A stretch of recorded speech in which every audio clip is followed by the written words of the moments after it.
Welcome students, very very short process. একদম সহজ করে ভাবো, উচ্চ মাধ্যমিক থার্ড সেমিস্টারের জন্য একটা চ্যাপ্টার একটা ক্লাসের মধ্যে। ভালো করে দেখো, কোলয়েড চ্যাপ্টার সম্পূর্ণ চ্যাপ্টার একটা ভিডিওর মধ্যে। দেখবে তরল অবস্থা বলে যে তোমাদের চ্যাপ্টারটা আছে, সেখানে দুটো চ্যাপ্টার রয়েছে, একটা দ্রবণ একটা কোলয়েড। কোলয়েডে প্রায় 4 নম্বর পড়বে পরীক্ষায়। পুরো চ্যাপ্টারটা একটা ক্লাসের মধ্যে করানো হয়েছে। আমি এইভাবে প্রত্যেকটা চ্যাপ্টার এরকম একটা ক্লাসের মধ্যে নিয়ে আসবো এবার থেকে, তাই ভেবেছি। তো একদম একটু মনোযোগ সহকারে যদি প্রথম থেকে শেষ পর্যন্ত দেখো, পুরো চ্যাপ্টারের কনসেপ্ট কিন্তু পেয়ে যাবে। যাই প্রশ্ন আসুক পারবে, একটু বইটা পড়ে নিতে পারলে বা নোটসটা পড়ে নিতে পারলে, যে যাই বলো না কেন, পুরো ভালো করে যদি ফুল একদম প্রথম থেকে শেষ কনসেপ্ট পেতে চাও, একদম চ্যানেলে ফোকাস থাকো, প্রথম থেকে ভালো করে শোনো। দেখো, কোলয়েড চ্যাপ্টার পড়ার আগে প্রথমে জানতে হবে দ্রবণের 3টে ভাগ, একটা প্রকৃত দ্রবণ, একটা কোলয়েড, একটা প্রলম্বন।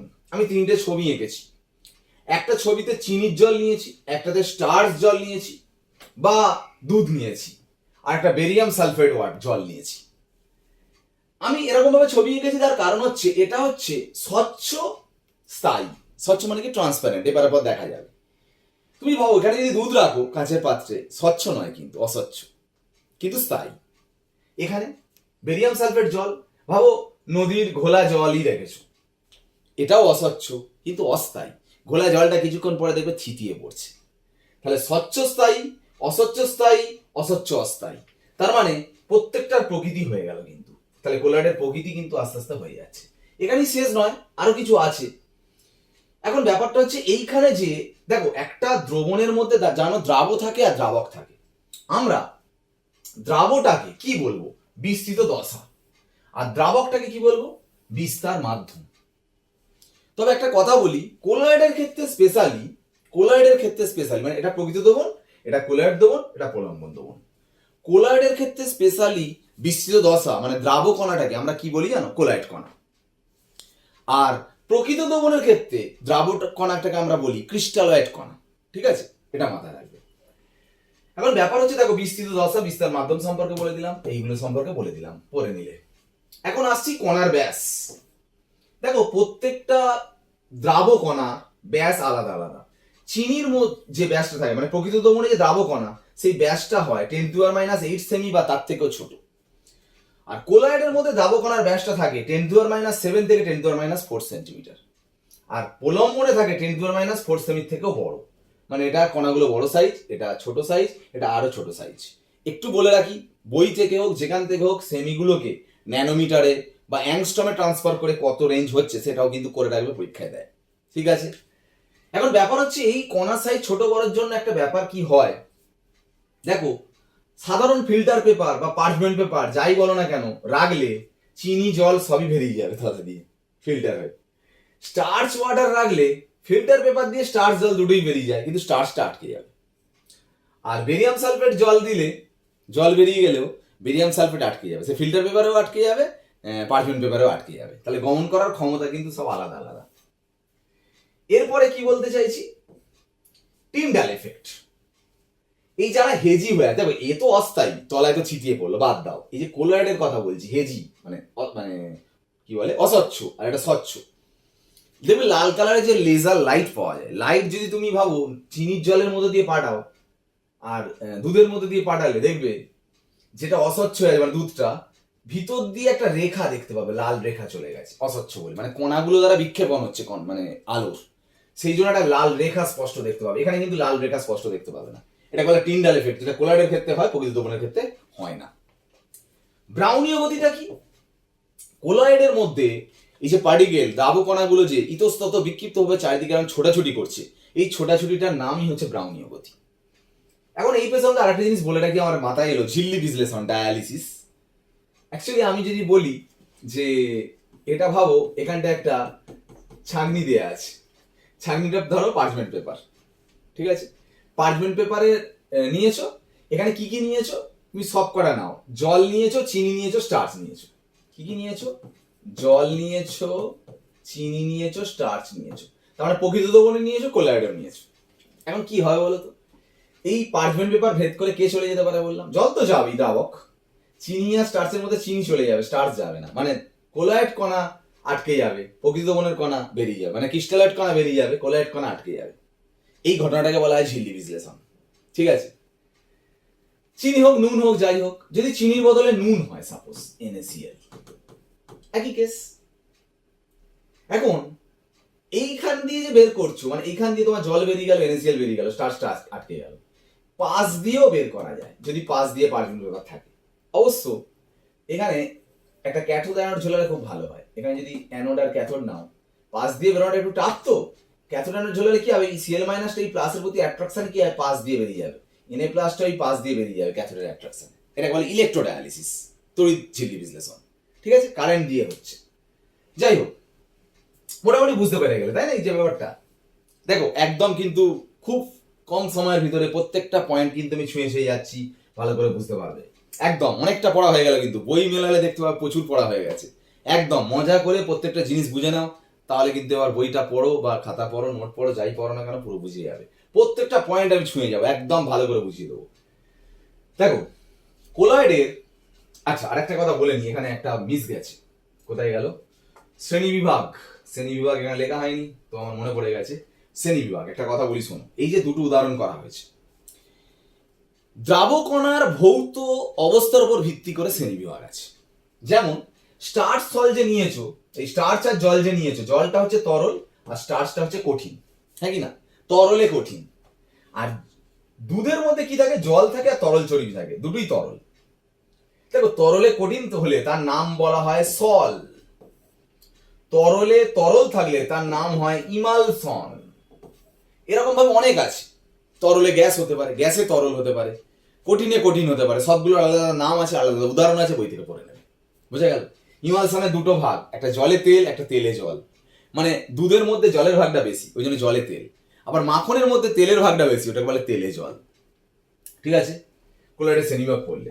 এখানে আরেকটা কোলয়েডের শ্রেণীবিভাগ আসছি, এটা শুধুমাত্র দ্রাবক কণার প্রকৃতির উপর ভিত্তি করে শ্রেণীবিভাগ তিনটে ভাগে ভাগ করা হয়, বহু অনুসমন্বিত, বৃহদাণবিক, সংযোজিত।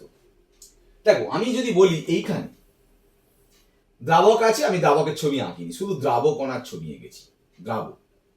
দ্রাবক কণার সাইজটা বাহ কোলয়েড কণার মতোই সাইজ, এই রেঞ্জে আছে, মানে কোলয়েড তো অবশ্যই। এখানে দ্রাবক কণার সাইজটা বলছে 10⁻⁹ সেমি, তাহলে তো কোলয়েড নয়, কারণ কোলয়েড কণার সাইজ কত বলেছি, 10⁻⁷ থেকে 10⁻⁴, এটা তো 10⁻৯ হয়ে গেছে, অনেক ছোট কণা, তাহলে এও কোলয়েড হওয়া সম্ভব নয়। কিন্তু হতে পারে, কিভাবে, যদি দেখা যায় যে এই কণাগুলো অনেকগুলো জুড়ে একসাথে এরকম বড় কণা তৈরি করে ফেলবে, এবং এই কণাটার সাইজ ধরে এই কণার সেম হয়ে গেল, একই আকার, মানে আকার হয়ে গেল, সেটাও কোলয়েড হতে পারে। তাহলে একটা বড় কণা কোলয়েডের আকার হতে পারে, তাকে বলা হবে বৃহদাণবিক। আবার অনেকগুলো অণু জুড়ে কোলয়েড হতে পারে, তাকে বলে বহু অনুসমন্বিত। ঠিক আছে, আর কি একটা নতুন জিনিস সংযোজিতর কথাটা বলি। কিছু পদার্থ আছে, যেমন সাবান, সোডিয়াম স্টিয়ারেট এঁকেছি, এটা সিটাইল ট্রাইমিথাইল অ্যামোনিয়াম ব্রোমাইড, এর নাম পলিইথিলিন অক্সাইড। নাম মুখস্থ রাখবে, স্ট্রাকচার মনে রাখবে, বলে দিই। এই যে লেজ করেছে, এটা লেজ নয়, এটা অ্যাকচুয়ালি হাইড্রোকার্বন চেন। মানে এটা যদি পুরো ফর্মুলা লেখা যায়, C17H35COONA, এর নাম সোডিয়াম স্টিয়ারেট। দেখো 17টা কার্বন, হাইড্রোজেন হচ্ছে 35টা, শুধু কার্বন হাইড্রোজেন। এই পার্টটা আর এইটা একটা পার্ট, দুটো পার্ট, সেটাকে যদি আবার ভাঙা যায় মাইনাস প্লাসে ভেঙেছে।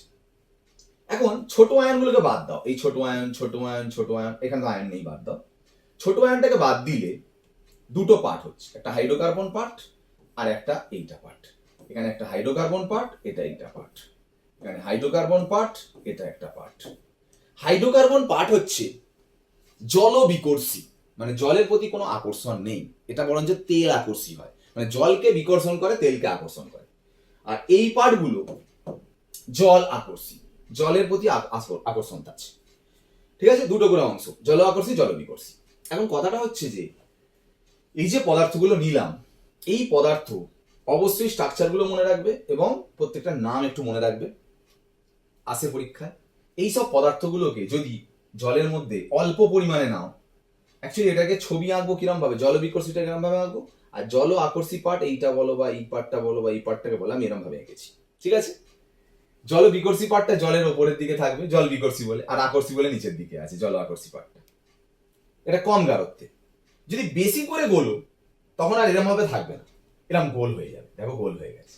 তখন তখন দেখো জল আকর্ষী পার্টটা বাইরের দিকে আছে আর জল বিকর্ষী গুলো ভিতরের দিকে আছে। এই যে গোল হয়ে গেল, এই গোল হলে এটা তখন কোলয়েডের আকার প্রাপ্ত হয়, মানে এই রেঞ্জে হয়ে যায়, কোলয়েড কণার আকার প্রাপ্ত হয়। যেই ওই রেঞ্জে হয়ে গেল, তুমি আর বলো তাহলে এটা কোলয়েড হয়ে যাবে। এবার তুমি বলবে কণাগুলো তাহলে ছড়িয়ে থাকবে কি করে? দেখো আমি যদি এইটাই ভাবি, ছোট আয়নগুলো বাদ দাও, ছোট আয়নগুলো জলে চলে গেছে, এর এই যে জল আকর্ষী অংশটা দেখো মাইনাস চার্জ, মানে এটা মাইনাস চার্জ হবে, এটাও মাইনাস চার্জ হবে, হ্যাঁ কিনা বলো? তাহলে দুজন দুজন পরস্পরকে বিকর্ষণ করছে, তার মানে ছড়িয়ে পড়বে। যদি এইটা নিয়ে করো প্লাস চার্জ, তো প্লাস চার্জের জন্য দুজনেই যদি প্লাস চার্জ হয়, দুজন ছড়িয়ে পড়বে। কারণ দুটো এনেছি বলে দেয় 4টে 6টা 10টা হতে পারে, সবাই ছড়িয়ে পড়বে বিকর্ষণের জন্য, মানে কোলয়েড হবে। তাহলে এই কোলয়েডটার নাম কি? সংযোজিত কোলয়েড বা মিসেল বলে এটাকে। স্পেসিফিক কোনো অর্গানিক কম্পাউন্ড এইভাবে জুড়ে তৈরি হয়। এই প্রসঙ্গে একটা কথা বলি, নিম্ন গারত্বে হয় না, উচ্চ গারত্বে হয়। যে গারত্বে হয় তাকে বলে সিএমসি, আর যে উষ্ণতা হয় তাকে বলে ক্র্যাফট উষ্ণতা। এই পদার্থগুলোর নাম, মানে এই পদার্থগুলোর নাম হচ্ছে পৃষ্ঠতল সক্রিয় পদার্থ। এটা অ্যানায়নিক পৃষ্ঠতল সক্রিয় পদার্থ, যেহেতু মেন এর মধ্যে আয়নটার মধ্যে নেগেটিভ চার্জ আছে, ছোট আয়ন বাদ দিয়ে মেন আয়নটার মধ্যে পজিটিভ চার্জ, এটাকে ক্যাটায়নিক পৃষ্ঠতল সক্রিয় পদার্থ বলে। আর মেন এটা তো আয়ন নেই, এটা অয়ানীয় পৃষ্ঠতল সক্রিয় পদার্থ। হঠাৎ করে পৃষ্ঠতল সক্রিয় পদার্থ বললাম কেন? এই পদার্থগুলো যদি তুমি দু রকম তরল যারা মেশে না, ধরো জল আর তেল মেশে না, তাতে দিয়ে দিলে জল আর তেল মিশে যেতে পারে। কি করে জানো? জল জল আকর্ষণ বা তেল তেল আকর্ষণ, এটা বলে পৃষ্ঠটান, সেটাকে কমিয়ে দেয়। তরলের মধ্যেকার নিজেদের মধ্যেকার আন্তঃপৃষ্ঠটান, নিজেদের মধ্যে আকর্ষণটাকে কমিয়ে দেয়, দিয়ে জল তেলকে মিশিয়ে দেয়। কিভাবে? দেখো, ভাবো এটা জল, এটা ভাবো তেল। জল আলাদা হয়ে আছে, তেল আলাদা হয়ে আছে। এই সাবানটা দিয়েছো, এটা জল আকর্ষী অংশ, এটা জল বিকর্ষী অংশ, মানে এটা জল বিকর্ষী অংশ, এটা জল আকর্ষী অংশ। জল আকর্ষী অংশে জল চলে যাচ্ছে, আর জল বিকর্ষী অংশ আমি বলেছিলাম তেল আকর্ষী হয়, তেলটা এখানে চলে যাচ্ছে। তাহলে ভাবো অনেকগুলো জলের গ্রুপ থেকে একটা জল চলে গেল, অনেকগুলো তেলের গ্রুপ থেকে একটা তেল চলে গেল। তার মানে নিজেদের মধ্যে একটা ইউনিটি ছিল, তেল তেল, জল জলে ইউনিটি ছিল, তাকে ইউনিটি ভেঙে দিল, দিয়ে একজন তেল আর একজন জলকে তুলে নিল, মানে কি নিজেদের মধ্যে ইন্টারাকশন কমিয়ে দিল না? আর ওই কারণের জন্য কি হয়, তেল জল মিশে যেতে সাহায্য করে, আন্তঃপৃষ্ঠটান হ্রাস করে। তো তেল জল মিশে যেতে সাহায্য করে ইমালশন প্রস্তুত করার জন্য। ইমালশন কি? এক্ষুনি বললাম না, এই যে দুধও তো দুটো তরলের মিক্সচার, যে কোনো দুটো তরল, অমিশ্রণীয় তরল মেশাতে পারলে তাকে কোলয়েড বলে, ইমালশন বলে। ইমালশন তৈরি করার জন্য এই জিনিসটা দিতে হয়, কারণ জল তেল মেশাতে গেলে তোমাকে তো এই ধরনের পদার্থ দিতে হবে, যাকে ওই জন্য বলা হয় ইমালশন কারক পদার্থ। পৃষ্ঠটান হ্রাস করে, এই পৃষ্ঠতল সক্রিয় পদার্থটাকেই ইমালশন কারক বলে।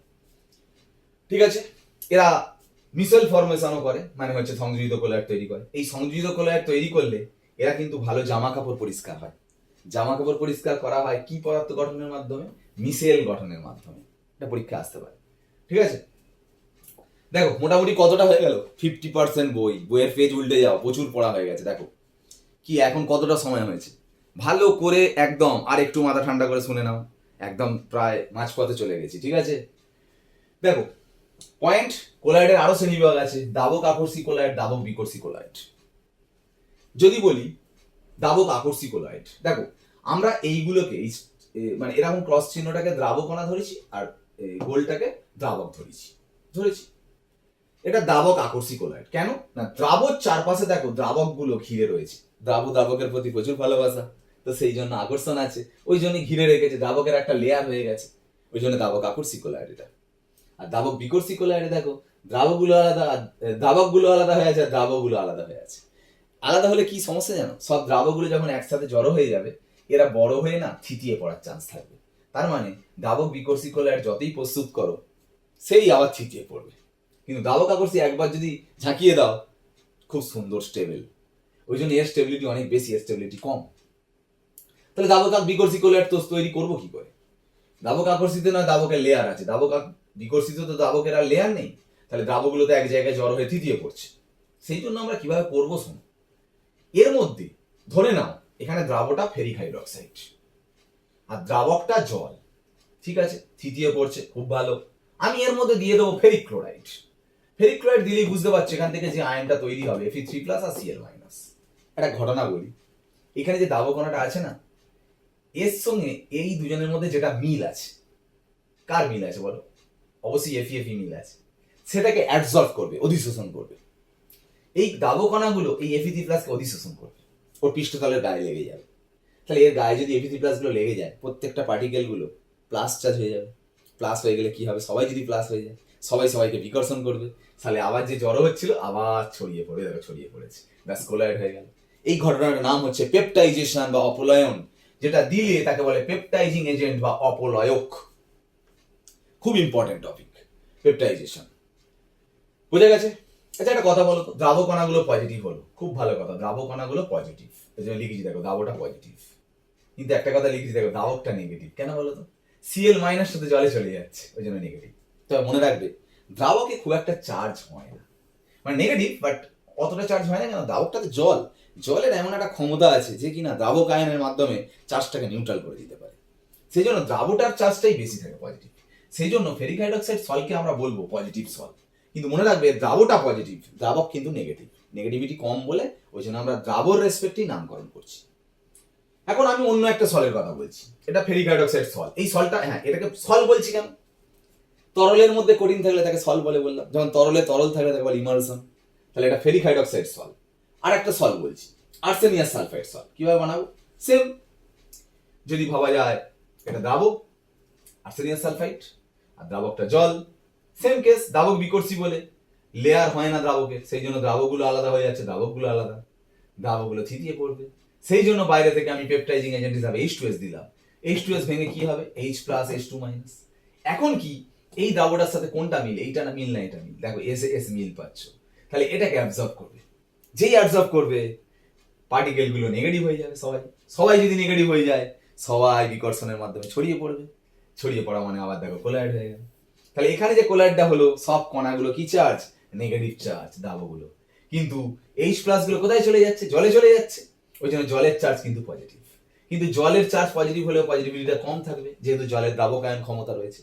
তো যাই হোক, এখানে দ্রাবকগুলো নেগেটিভ, দ্রাবকটা পজিটিভ। দ্রাবক অনুযায়ী নামকরণ করা হয় বলে আর্সেনিয়াস সালফাইড সলকে আমরা নেগেটিভ সল বলি, মানে দ্রাবক কণাগুলো নেগেটিভ আর দ্রাবক কণাটা পজিটিভ। বুঝা গেছে?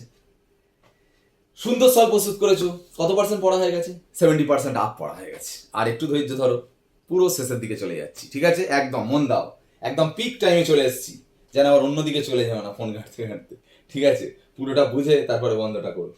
যাই হোক, দেখো একদম এই জায়গাটা প্রচুর ইম্পর্টেন্ট এবং এখান থেকে কোশ্চেন মাস্ট মাস্ট মাস্ট আসবেই, কোনো কথা নেই। সুলজাহাটি প্রিন্সিপাল আছে, কোলাইডের তঞ্চন। দেখো কোলাইড প্রস্তুত হলো, দাও কাগজে কোলাইড কোনো ব্যাপারই নয়, নেড়ে ঝাঁকিয়ে দাও, কাজ শেষ। কারণ এমনি দাবকের লেয়ার হয়ে আছে। এ বেটা থিতিয়ে পড়ছে বলে ওকে আবার বাইরে থেকে জিনিসপত্র দিয়ে ছড়িয়ে দিতে হচ্ছে পেপটাইজেশন করে, হ্যাঁ কি না বলো? তো কি সুন্দর ছড়িয়ে আছে, স্টেবল হয়ে আছে। এবার আমি কি করবো জানো? এই কোলারটা এত সুন্দর করে প্রস্তুত করলাম, একে আবার তঞ্চন করবো, মানে আবার থিতিয়ে ফেলবো। বাবা থিতিয়ে পড়ছে বলে আমি সব বাইরে থেকে জিনিসপত্র দিয়ে বেশ ছড়িয়ে দিলাম, কোলাইড করলাম।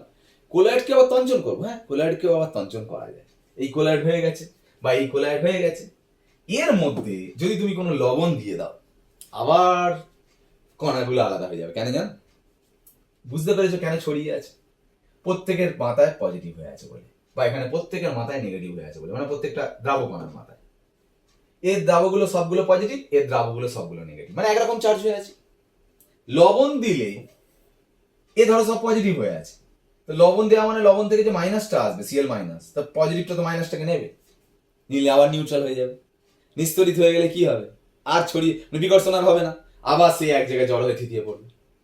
এই সলটা হলে সবাই নেগেটিভ হয়ে আছে, তাই Na+টাকে তো নেবে, তাই না? তাহলে এই যদি নেগেটিভ, যদি পার্টিকেলগুলো নেগেটিভ হয়ে থাকে, তাহলে Na++টাকে নেবে, মাইনাসটা প্লাসকে নিলে নিউট্রাল হবে, বলে কি হবে? আবার সব জড় হয়ে থিতিয়ে পড়বে, এটাকে বলে তঞ্চন। তাহলে দাবক বিকর্ষী কোলাইডে তঞ্চন করছে কি? লবণ দিয়ে, ঠিক আছে? এবার একটা কথা বলি, যদি ধরা যায় এটা ফেরিক হাইড্রোক্সাইড সল, মানে কণাগুলো কি চার্জ? Positive charge. লবণ দিলে মেন তঞ্চনটা করছে কি? Na+টা না Cl-টা? অবশ্যই Cl-টা, মানে পজিটিভ কণাকে তঞ্চন করতে গেলে নেগেটিভ লাগবে, আর নেগেটিভ কণাকে তঞ্চন করতে গেলে পজিটিভ লাগবে। এখন NaCl এর Cl- তঞ্চন করছে, আমি যদি Na2SO4 দিই, নিশ্চয়ই SO4 2- তঞ্চন করবে। কোনটা বেশি কার্যকরী বলো তো? Na2SO4। কেন? যেহেতু Cl এর মাথায় একটা মাইনাস, SO4 এর মাথায় দুটো মাইনাস, তাহলে ওর চার্জ বেশি, মানে ও ভালো তঞ্চন করতে পারবে। তঞ্চন ক্ষমতা এর বেশি, এর কম পজিটিভ সলের জন্য। এখন এর তঞ্চন ক্ষমতা বেশি মানে এর ফ্লোকুলেশন মান কম। যার তঞ্চন ক্ষমতা যত বেশি তার ফ্লোকুলেশন মান তত কম। ফ্লোকুলেশন মান মানে তঞ্চন করতে মিনিমাম যে অ্যামাউন্টটা লাগে, দেখো এর কার্যকারিতা বেশি মানে অল্প দিলেই কাজ হয়ে যাবে, ওই জন্য ফ্লোকুলেশন মান কম। এটা কার্যকারিতা কম বলে বেশি দিতে হবে, ওই জন্য ফ্লোকুলেশন মান বেশি। তঞ্চন ক্ষমতার সাথে ফ্লোকুলেশন মান ব্যস্তানুপাতিক সম্পর্ক। ঠিক আছে একদম। তো এইটা বলেছে কে? সুলজে হার্ডি প্রিন্সিপাল। কোলায়েডের তঞ্চনের প্রচুর উদাহরণ আছে, বই থেকে পড়ে নেবে। বদ্বীপ গঠন, তারপর দাড়ি কামালে ফটকিরি ঘষা হয়, সব কোলায়েডের তঞ্চনের মাধ্যমে হচ্ছে। একটা পয়েন্ট এখানে বোঝাবো, স্বর্ণ সংখ্যা, গোল্ড নাম্বার। গোল্ড নাম্বারের ছোট অঙ্ক দেখবে বইয়ে আছে, ওটাও করে নেবে। একটাই অঙ্ক আছে গোল্ড নাম্বার, এই কোলায়েড চ্যাপ্টার, আর কোনো অঙ্ক নেই। ঠিক আছে, ওই একটা অঙ্কই ভালো করে নেবে। তো এটা ফেরিক অ্যাডক্সের সল হোক, আর্সেনিয়াম সালফাইড সল হোক, যাই সল হোক, সল ছাড়া অন্য ইমালসান হোক, যাই হোক, যে কোনো কোলায়েড হোক। আচ্ছা, এই দুটো সিলেবাসে আছে আমি বলে মুখস্থ রাখতে বলছি, এটা পজিটিভ সল, এটা নেগেটিভ সল। পৃথিবীতে আরো কত সল আছে, কেউ পজিটিভ হবে কেউ নেগেটিভ হবে, সব তো মনে রাখা সম্ভব না। এইটুকু মনে থাকতে হবে যে দ্রাবকণাগুলো যে কোনো একরকম চার্জ আছে, হ্যাঁ কি না? ধরো গোল্ড সল নিয়েছো, গোল্ড সল মানে জলের মধ্যে গোল্ড আছে, সোনা আছে, সোনাটা দ্রাবক, দ্রাবকটা হয় নেগেটিভ নাহলে পজিটিভ। আমি জানবো কি করে নেগেটিভ বা পজিটিভ জায়গাটা হবে? ধরেই না পজিটিভ আছে, লেখা যখন আছে পজিটিভই আছে, তাহলে NaCl দাও, দিলে কি হবে? পজিটিভ কণাগুলো নেগেটিভ আয়নকে নেবে, নিয়ে প্লাস মাইনাস নিউট্রাল হবে, নিউট্রাল হলে সব এক জায়গায় জড়ো হবে, থিতিয়ে পড়বে। এই থিতিয়ে পড়াটাকে তুমি যদি বন্ধ করতে চাও, এর মধ্যে কিছুটা দাবক আকর্ষী কোলায়েড ঢেলে দিতে পারো। এই যে এক জায়গায় জড়ো হচ্ছে না, এই জড়োটা আর হতে পারবে না। দেখা গেছে দাবক আকর্ষী কোলায়েড ঢাললে এই কণাগুলোর চারপাশে দাবক আকর্ষী কোলায়েডের আবার একটা লেয়ার তৈরি করে দেয়, এখানে এরম মতো। ফলে কণাগুলো সেই আর তঞ্চন হয় না, আটকে যায়। তাহলে যতটা দাবক আকর্ষী কোলায়েড, যত মিলিগ্রাম দাবক আকর্ষী কোলায়েড ঢাললে এই তঞ্চনটা আটকে যাবে, সেই মিলিগ্রামের সংখ্যাটা কি বলা হয়? স্বর্ণ সংখ্যা বা গোল্ড নাম্বার। অবশ্য বইয়ে লেখা যাবে গোল্ড সল্টের একটা নির্দিষ্ট পার্সেন্টেজ অ্যামাউন্ট, NaCl এর একটা নির্দিষ্ট পার্সেন্টেজ অ্যামাউন্ট বলেছে, দিলে সেটা আটকাতে, সেই তঞ্চনটা আটকাতে, তঞ্চন হচ্ছে বুঝবে কি করে? কালার চেঞ্জ হবে, লাল থেকে নীল। কারণ দেখো, যখন ছড়িয়ে থাকছে কণাগুলো ছোট, আর যখন তঞ্চন হবে অনেকগুলো জুড়ে যাচ্ছে মানে কণার সাইজ বড়। কণার সাইজ চেঞ্জ হলে কালার চেঞ্জ হবে, কারণ কণার ব্যাসার্ধের সাথে আলোর তরঙ্গ দৈর্ঘ্যের একটা সম্পর্ক রয়েছে, তার জন্য কালার চেঞ্জ হবে, লাল থেকে নীল। বুঝতে পারবে যে তঞ্চন হচ্ছে। ওই হওয়ার আগেই মিশিয়ে দাও দাবক আকর্ষী কোলায়েড, যেটাকে সংরক্ষক কোলায়েড বলে। মিশিয়ে দিলে কি হবে? তাহলে তঞ্চনটা প্রতিহত হবে, তঞ্চনটা আর হবে না। মিনিমাম যত মিলিগ্রাম দিলে এই তঞ্চন প্রতিহত হবে, সেটাকে বলা হয় স্বর্ণ সংখ্যা বা গোল্ড নাম্বার। বুঝে গেছে? পুরো ক্লিয়ার? এখানে স্বর্ণ সংখ্যা হয়ে গেছে, দাবক আকর্ষী দাবক বিকর্ষী বলে দিয়েছি। নেক্সট কত পার্সেন্ট হয়ে গেছে? 95% হয়ে গেছে, আর 5% বাকি। চ্যাপ্টার শেষ হবো, একটা চ্যাপ্টার, এইচএস এর একটা চ্যাপ্টার শেষ করে দিলে। ঠিক আছে? এরকম যদি ভিডিও পেতে চাও কমেন্ট করো, কমেন্ট দেখছি না বলে আমি ভিডিওটাও আর কম করছি।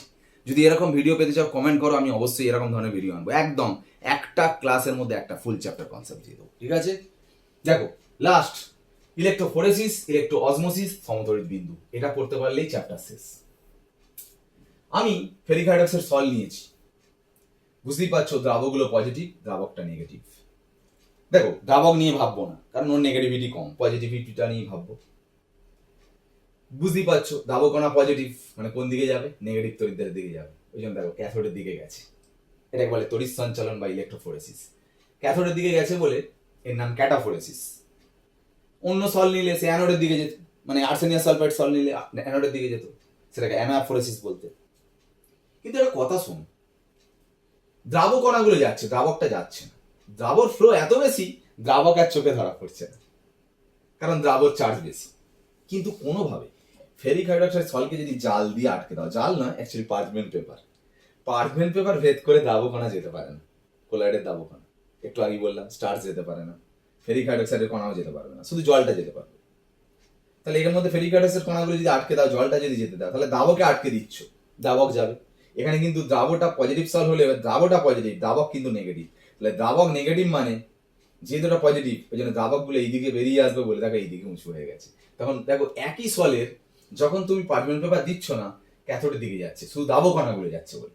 আর যখন আটকে দিচ্ছ দ্রাবকে তখন দ্রাবক তো অল্প অল্প করে যাবেই, তখন কিন্তু অ্যানোডের দিকে যাচ্ছে। তার মানে এটাকে বলা হয় ইলেকট্রোফোরেসিস, দ্রাবক কণার সঞ্চালন। আর দ্রাবক কণার সঞ্চালনকে বলা হয় অসমোসিস, তড়িৎ অভিস্রবণ। এই কণার চার্জের জন্য ক্যাথোড অ্যানোডের দিকে যাচ্ছে। ঠিক, যদি এমন পার্টিকেল নেওয়া হয় এটা প্রোটিনের মধ্যে বা অ্যামাইনো অ্যাসিডের মধ্যে থাকে, দু রকম চার্জ, কি হবে? কোনো তড়িৎদ্বারের দিকে তো যাবে না অ্যাকচুয়ালি। না, তাকে যদি অ্যাসিড দাও, মানে পিএইচ 7 থেকে কম করো, তাহলে এই মাইনাস প্লাসকে নিয়ে নিউট্রাল হয়ে গেলে দেখো একরকম চার্জ হচ্ছে, পজিটিভ, ক্যাথোডে যাবে। ক্ষার দিলে নেগেটিভ চার্জ থাকছে, অ্যানোডে যাবে। এই অবস্থায় থাকলে কোনো তড়িৎদ্বারের দিকে যায় না। এই অবস্থাটা কখন হয়?